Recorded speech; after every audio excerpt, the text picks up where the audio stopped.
In this tutorial, we're going to use the Circuit Wizard program, which is over here on your right hand side of the desktop. Let's double click on that and open it up so as I'm talking you can see what we're doing.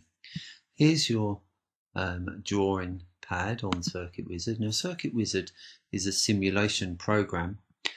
Over here in the gallery are all the components that you will need, that you will ever need for any circuit. We've got the power supplies there, going right down through the switches, down to the output components here, the LEDs, the lights, the speakers, motors, and everything that you need. Okay. And what this does is we build a circuit here that we would like to build in real life and see whether it works before we spend any money or waste any money on components that aren't going to make the circuit work for us. Note what I've done here. I've dragged a 9-volt battery across here. Now we're going to use 3 volts as a battery. You can either use it here as a 9-volt, double click and bring it down to 3 volts, which I'll show you in a minute, or we could use 2 cells. Now a cell is 1.5 and we can copy that, so we can click. If it will do it for me, we can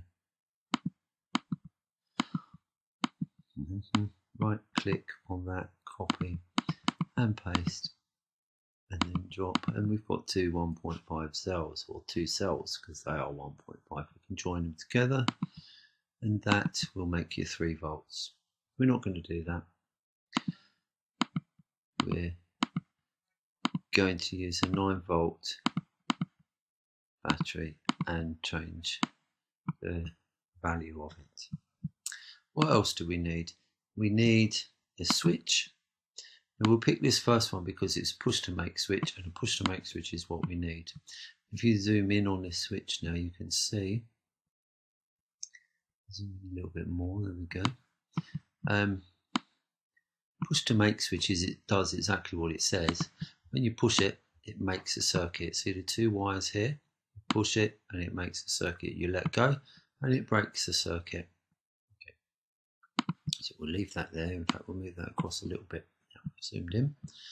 Now what else do we need is an LED.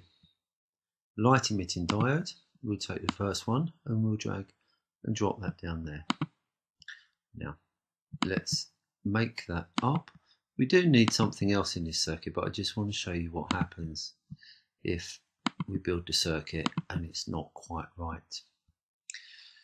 If you go into Project, Simulation and Explosions, this is what will happen if you put too much power through an LED.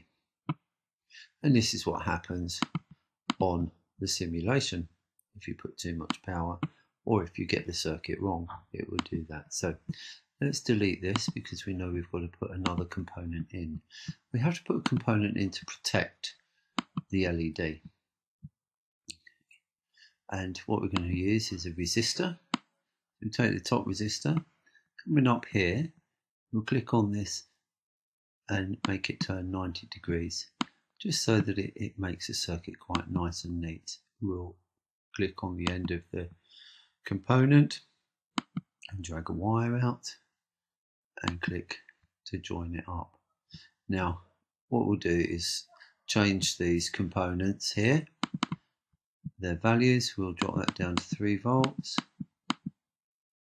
Okay, and we'll drop that down down to 1 ohm. So it's 1000 ohms at the moment because it says K in there, so it's 1K, 1000 ohms. We can go up or we can go down and take it out completely. And taking the K out means that it's just a single ohm, 1 ohm resistor. Okay. Now, if we simulate this, we've got our push to make switch making our LED torch.